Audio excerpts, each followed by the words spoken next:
Teklation. I'm Maddox, or Hapti Gorgis. I'm from the church in Indiana. I'm Julie, or Willetta Weld, and I'm from here in Dallas, Texas. And also where you serve? Los Angeles, California.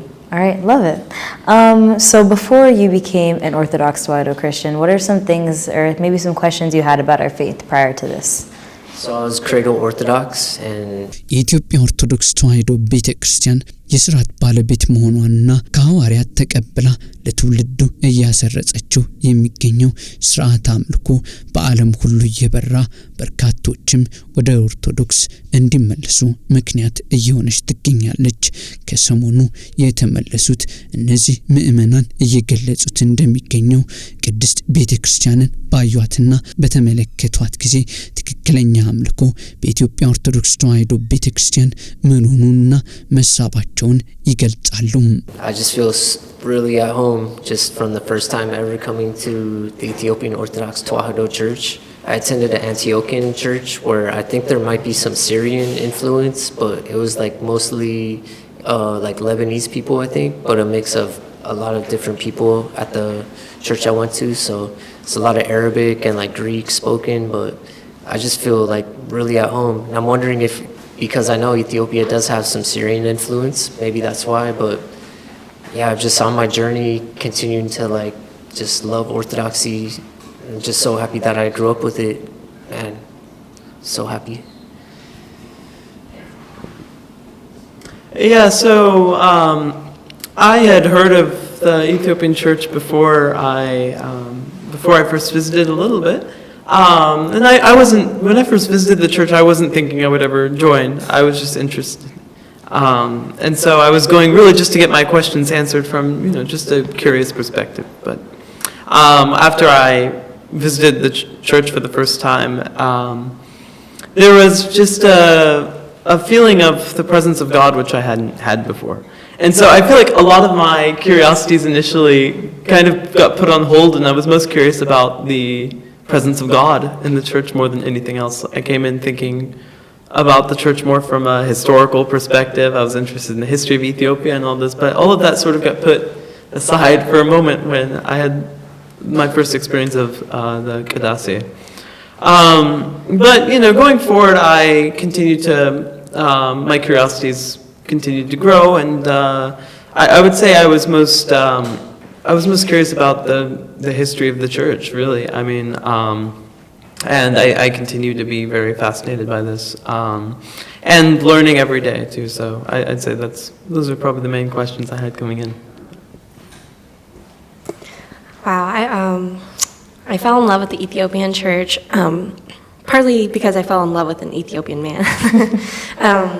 But it was the journey to Orthodoxy, or for him, the journey back to Orthodoxy, that really brought us to the church together. And I think that kind of made it more special for us.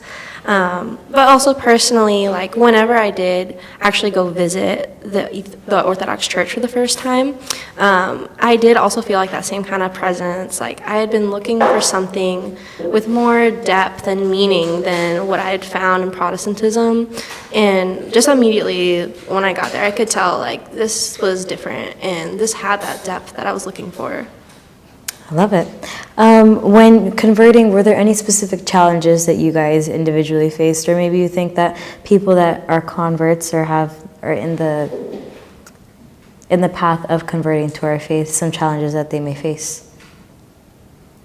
Oh wow, I definitely think it's like it depends on each person and each situation. For example, I was 19 when I converted. I was still in school. I was newly married. So I was in a very different life stage, and I had different understanding than someone else might have. So it's all just about being able to be met where you're at and learning and growing just in the place that you are. Okay. Yeah, so like most of the converts who've talked at this conference, language is obviously the first and most obvious issue. However, at least in my specific case, I was able to get through some of that just out of, my curiosity to learn more. But I could certainly understand how in many cases, or if I wasn't as persistent, how the language barrier really could be a problem. So what's beautiful to see is that almost every church I've been to, for sure, has translations of the Qadase to follow along, and that's very good. And I'm seeing a lot of work throughout the churches to address this. So while it is an issue, I don't see any problems with resistance to, having things translated and making them more available.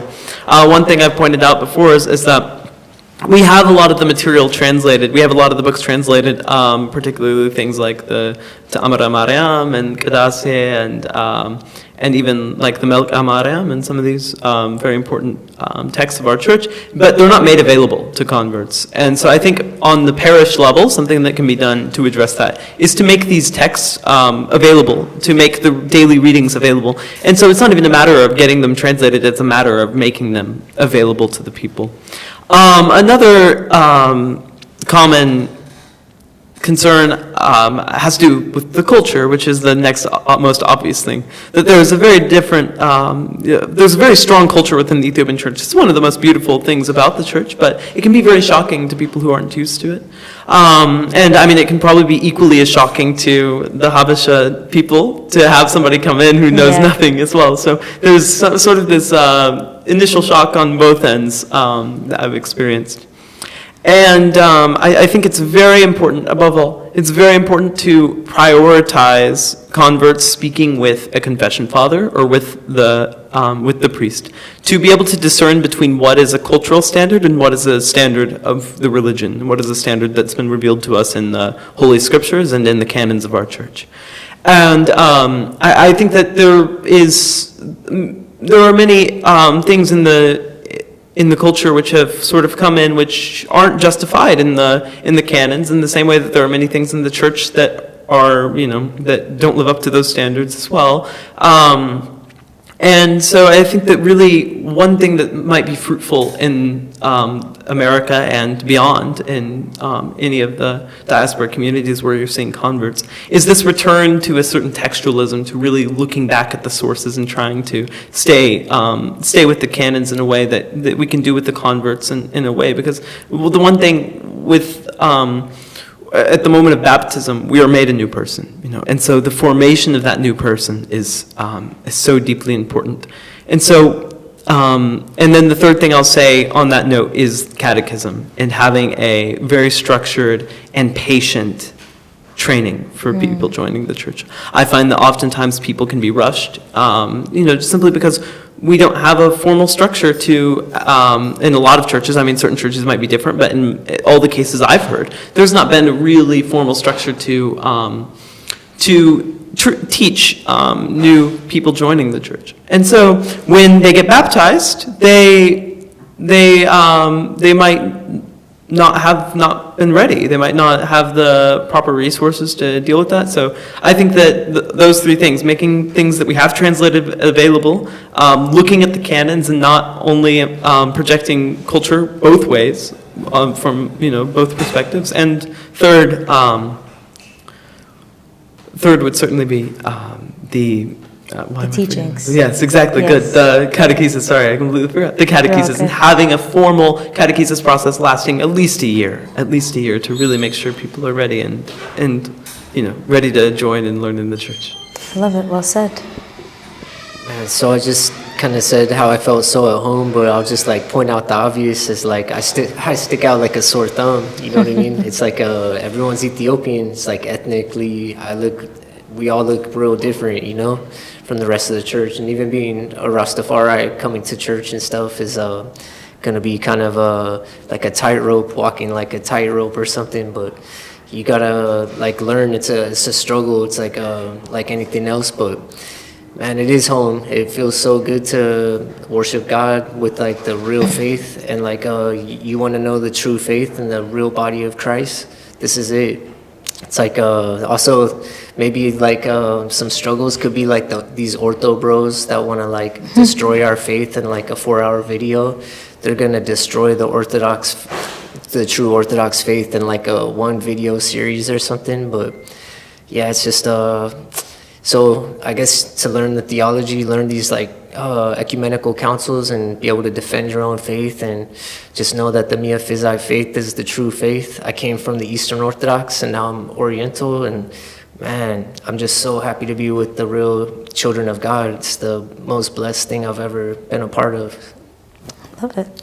When did you first decide that this was the religion for you? This is what you wanted to officially convert? Of course, you guys have had to have gotten some research done, or maybe just word of mouth to hear about this church. But what was your moment of, okay, like this is the religion I want to transfer into? Man, for me, it's obvious. Emperor Haile Selassie, His Imperial Majesty, bringing all those Rastafarians to church. I think we should make it one of our key objectives as Rastafari to have him canonized, to really be working on getting his name straightened and clearing the air about His Majesty. There's a new documentary, my grandpa was an emperor, that's doing that with his granddaughter. But that's a good documentary for people to watch. But I think that's going to help like the whole church. And this man is a saint. He's bringing all these people to Christ. When you come to sight of His Majesty, leads you straight to the Son of God every single time. So His Majesty is definitely a powerful, powerful force in this world. And yeah, that name's never going to go away. Yeah, so you're asking when the first time what the first decision we made when we realized? Okay, yeah, so sorry. Yeah, so I would say it was a very gradual process for me. So when I first entered into the church, I had been open to, because I came from first a Protestant background, but by the time I was entering my adult life, I was an atheist. And so I first came to the Ethiopian church when I was 19 years old, and I had already been an atheist for several years. And it first took me being open to the possibility of God and being open to Christianity, which happened on an intellectual level. So I was reading books about Christian philosophy and all of this, and so I was generally open to Christ, but I hadn't had that spiritual connection. It was all just in the mind. And of course, in the same way that the body cannot save us alone, the mind cannot save us alone, you must also have the spiritual connection, the connection in the soul. And so when I first visited the Ethiopian church, that's what I had an experience of, was this deep spiritual connection, which I had never had before. So that kept me coming back and coming back.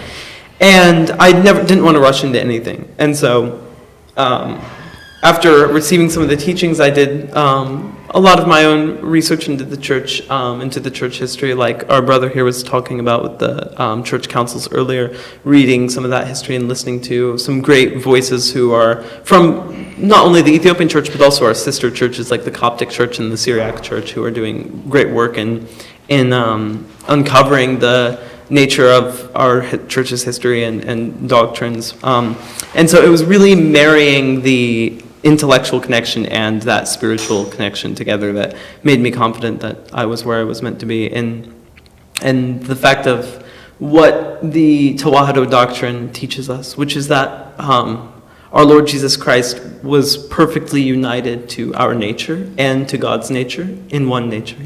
That's what the Twaḥዶ doctrine preserves, that no other religion teaches, is that God becomes so fully man that we are so closely united to God. Even within the Catholic Church or the Eastern Orthodox Church, there's still this separation, that they separate the natures. And when you separate the humanity from Christ, Christ's humanity from Christ's divinity, we separate ourselves from Christ, because it is that incarnation which is our very salvation. And so that perfect union in one nature is our perfect union to God. And it was really in realizing this that, all of these things together that sort of confirmed for me that I was where I needed to be. And of course, on one level, it was a spiritual, something I can't put into words. It was initially an experience, which, some people are wary of that. Some people are like, oh, you're just trusting your emotions. But it was that on top of the more intellectual, the reasoned level. So it was really when everything aligned, almost like when planets aligned, when everything aligned, that I knew where I was meant to be. But the other thing I want to emphasize is that it's a choice I have to make every day. It's, baptism is is not winning the battle, it's beginning the battle, you Right. know? It's like, so we're pure at baptism, but we have to keep that purity. And that is something that I've failed in many times, and many other Christians, maybe even every other Christian has as well. But something that, you know, is a choice that I have to make every day. So I feel like not only was it a moment, but it's something of a process that I'm having to confirm in every waking moment, you know? Which is why Qudus Paulos teaches us to pray without ceasing. Because if you're truly praying, you cannot sin. In order to commit a sin or to go against God or to doubt God, you have to cease in that prayer. If we're truly grounded in that prayer, that choice is made straight for us. And that's what the Orthodox is. It is the straight path, you know. Beautifully if we said. deviate, it's on us, not on God. You know? For sure. Beautifully said. So I was like taking my time with catechesis because I was going to school at the same time. And it came to a point where I'm like, okay, well, things seem simple enough. I agree with the dogma, and I've looked into church history. I've discussed this like thoroughly with my husband. We're both on the same page. But more than just having this knowledge of like, oh, okay, this makes more sense maybe than like Catholicism, Protestantism to me, there's also just this feeling like I couldn't shake, like since I walked in the church, like there's some kind of, I don't know, like intuition maybe, or also maybe just having that kind of experience that Maddox was talking about, that just told me like no matter how much I understand or don't understand, like I know this is something that I have to do. This is the next move for me, and I feel like God is just bringing me here. I love it. Well said. When you were trying to convert, whether it was from the get-go, maybe it was the person along the way, who was someone that helped you truly understand what Orthodox or the Ethiopian Orthodox Twahedo Church is all about, and who helped you really guide you into this path? Yeah, so I would say Dr. Balai and now Kasis Fisaha. He was a deacon at the time that I was going through catechism, but now he's a priest. They were very, very instrumental into like reaching out, making sure I was staying connected to the church because I was like away for school, making sure like if I had any questions through catechism that they were there to answer it for me, and just also like trying to be like the welcoming committee as well. So I really have to give them a lot of credit, and also like my husband, of course, gets a lot of credit for kind of like እንደሚገልጹትም ከሆነ ከዚህ ቀደም የነበሩበትን ማስተዋልና ህይወት የቀየረው ክስተት በኢትዮጵያ ኦርቶዶክስ ተዋሕዶ ቤተክርስቲያን ሥርዓተ ቅዳሴ አጠቃላይ የማህበረሰቡ አኗኗርና ኦርቶዶክሳዊ ባህል ፈጽሞ የተለየ ልብ የሚማርክ የሚመስጥ አንዳች መለኮታዊ ሚስጥር እንዳሉ የሚናገሩ በርካታ ሥርዓቶች አሉ። በይበልጥም ደግሞ መጻሕፍቶችን ወደ ቋንቋቸው በመቀየርና ትምህርቱንም በማግኘት ወደዚህ ህይወት ለመምጣትም መንገድ እንደከፈተላቸው የሚናገሩት ክርስቲያን ሆነው ተጠምቀውም ከቤተ ክርስቲያን ሕብረት ተቀላቅለዋል። ታዲያ ብዙዎችም ወደዚች ቅድስት ቤተ ክርስቲያን እየመጡ ይገኛሉ። ከኛ ያልሆኑት ሲወጡት ከኛ የሆኑት እግዚአብሔር ግን በሌሎችም በረቶች ያሉት ልጆቹም ወደ ቤተክርስቲያን እየተመለሱ ነው የሚገኙ። እየተናገሩት የሚገኙት ባገኙትም የቤተክርስቲያን ሁሉን አቀፍ ትምህርትና እንደዚሁም የያዘችው የመጽሐፍ ቅዱስ አስተምህሮ ታምረ ማርያም ሥርዓተ ቅዳሴና መልካ ማርያምም እጅግ ቋንቋው ከባድ ቢሆንም ነገር ግን በመቀየር የቀየሩበትና ለማስተማርም ወደዛ ለመሳብ ምክንያት እንደፈጠረላቸው ይገልጻሉ። ለመጎብኘት መጥተውም በርካቶች ወደዚች ቤተክርስቲያን እየተቀላቀሉ ይገኛሉ። ናትናኤልም ናናኤ ተብሎ እርሱም እስከ መጨረሻው ሐዋርያ ሆኖ እንደቀረው ሁሉ ዛሬም ቅድስት ቤተክርስቲያንን መጥተው ያዩ በልባቸውም በሐሳባቸውም እግዚአብሔር አንግሷልና ወደ እውነተኛይቷ ኦርቶዶክሳዊት ቤተክርስቲያን እየተጨመሩ ይገኛሉ። በአሜሪካ የሚገኙ እነዚህ ኦርቶዶክሳውያን አሁን ላይ ተጠምቀው የሥላሴ ልጅነትን ማግኘታቸውንና የፈጠረላቸውን ደስታ ያገኙትን እንዴት ኦርቶዶክስን እንደመረጡ ለምን ኦርቶዶክስ ተዋሕዶ ቤተክርስቲያን መርጠው እንደመጡና በምን አይነት ምክንያት እንዳመኑም ገልጸዋል። It was almost like annoying at first, but then I realized like, no, this is the greatest, gift that I could be given to be taught here. And so it was really those initial teachings that helped me to learn the beauty of the Kadase, and now when I go, I am in one body with the church, and it's all thanks to him in many ways. And so he was very helpful. Another person who was very helpful is my friend who's been like a mother figure to me. She's an Eritrean lady who has a restaurant. Her name's Lete Zawaldai. And her restaurant's very close to my church, and so I would often go there for coffee with some friends or some people from the church afterward, and just talking with her, having that person who's in our church, but having that conversation in a more a more casual environment in the restaurant with her. Just going there, she was very helpful and a great mother figure to me, and so she's helped me a lot.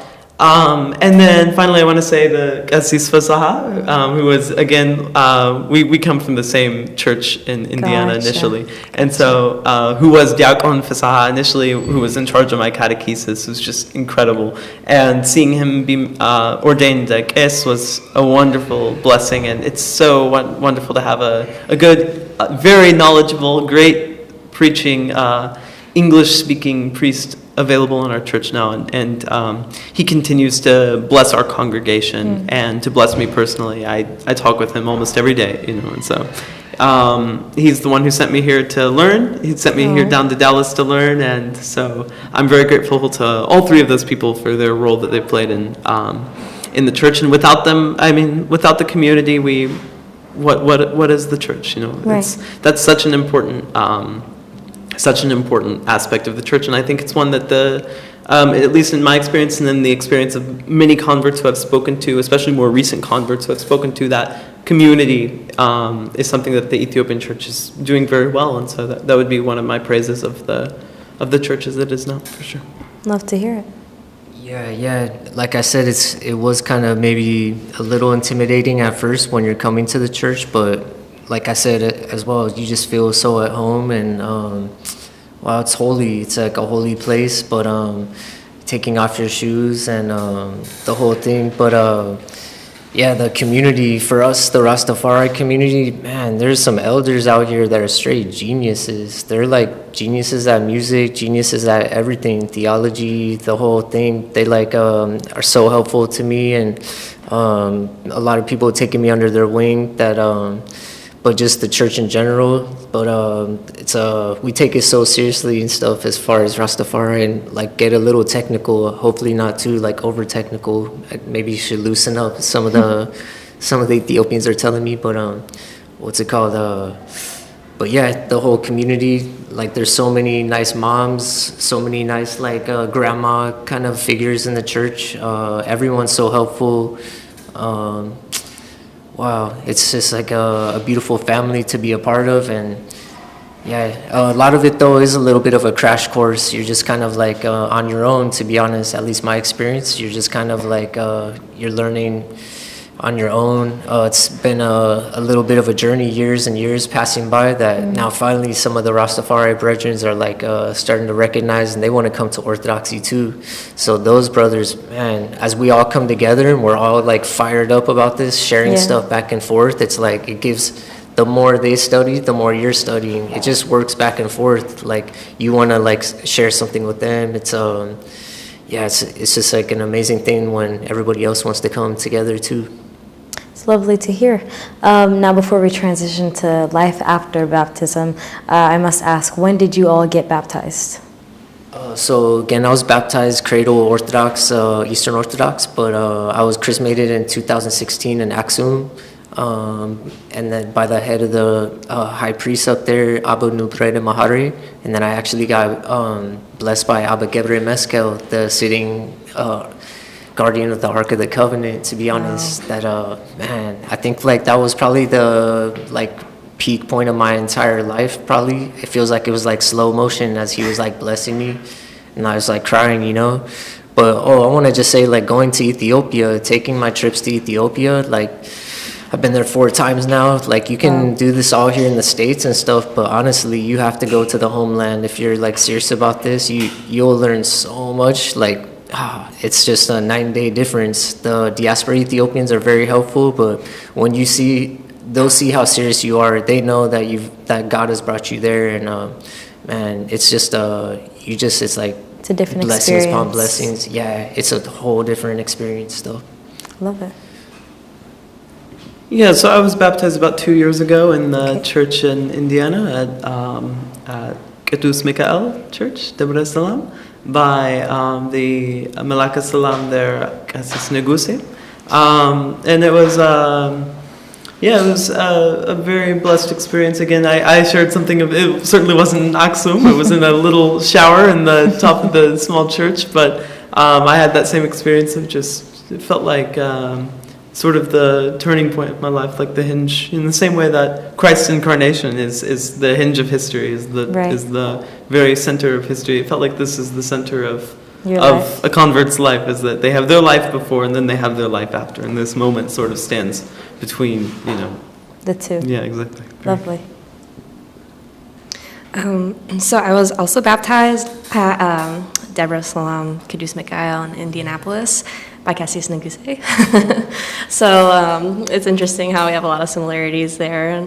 But I was baptized a little bit earlier in December of 2020. That's when I finally decided to take that leap of faith and just fully commit to this Christian Orthodox life. I love it. Now to kind of transition to life after being baptized, what are some things that you were hoping, like after baptism, that you thought the Ethiopian Orthodox Church was going to give you, and maybe that you did receive, and maybe some things that you thought were lacking? I guess two things jumped to my mind. So one, I thought there would be like a larger community of converts. I don't know why. Like, I just really didn't know what I was getting myself into. For one, like the community in Indiana is like much smaller than the community here in Dallas, and so there were not really any converts for me to kind of like look up to or like to follow their path a little bit. I felt like I very much was like forging my own way, and I didn't know that I signed up for that. Right. But at the same time, it's also like what I needed. Like, everyone's journey is supposed to be different. The second thing that I'd hoped was to feel like a little bit more prepared for life after baptism, and like being able to describe my faith to others. Like, I had taken in the lessons and catechesis. I had this like conviction in my heart as well, but I just didn't have like the ability to explain what I knew and what I felt yet. And so that was really challenging to go back into a university environment with this new faith, being like hours away from the nearest Orthodox church, still trying to like learn, but being so busy at the same time. Right. Like, it really made it difficult to actually incorporate all the elements of Orthodox Christianity into my daily life. And so I also felt like I kind of lost some relationships, but also it was like a slow fade. Like, I just stopped going certain places, stopped talking a certain way, stopped listening to certain music. And I know people noticed, but they didn't know why, and I didn't know how to explain it yet. Gotcha. Wonderful, yeah. So I would say that the one thing that we have somebody who's in the process of converting back home in Indiana as well now. Okay. And one thing I've warned him about is I tell him, like, after your baptism, this is when you will be under so much spiritual attack. You will be at the very top, you will be so pure, and tested. You will be tested instantly. I mean, it happens so quickly. Like, just in Julie's case, that she as soon as she's baptized, she's off to a university, with no Orthodox church. I mean, that is like almost the level of its own Geram, its own wilderness, its own being alone in the wilderness. It's so this is the Christian life. We're strangers to the world, right? And so I would say that I wasn't really prepared for that. Again, like the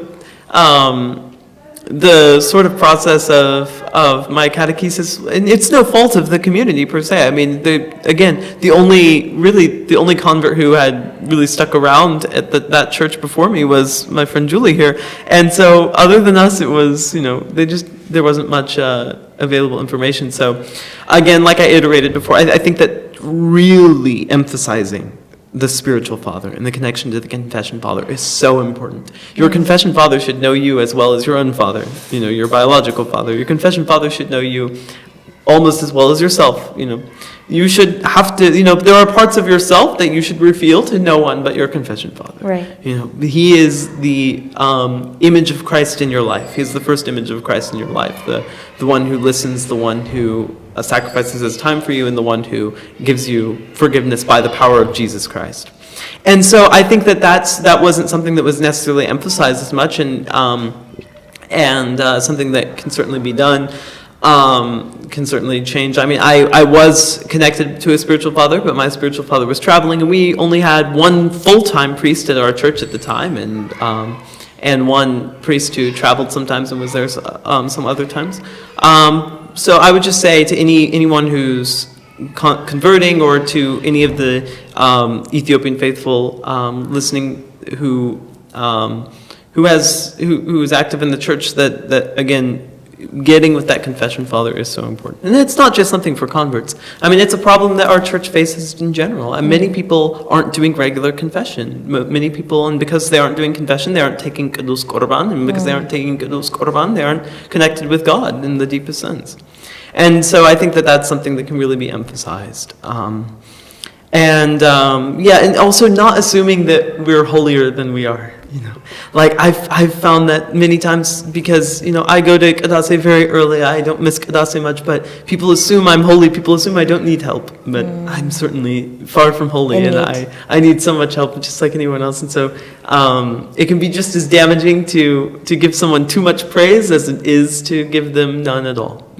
And so really being attentive to the needs and not overpraising people is also something that can be helpful. I mean, everything is a balance, right? Right. So if it's the same way, it's like if you are never receiving Qudus Qurban, you're disconnected from God. But if you're taking the Qurban and you're not prepared for it, you are receiving the curse of your own sin. It's this balance. You have to have the balance, of if you're fasting but you're not praying, you're just starving yourself.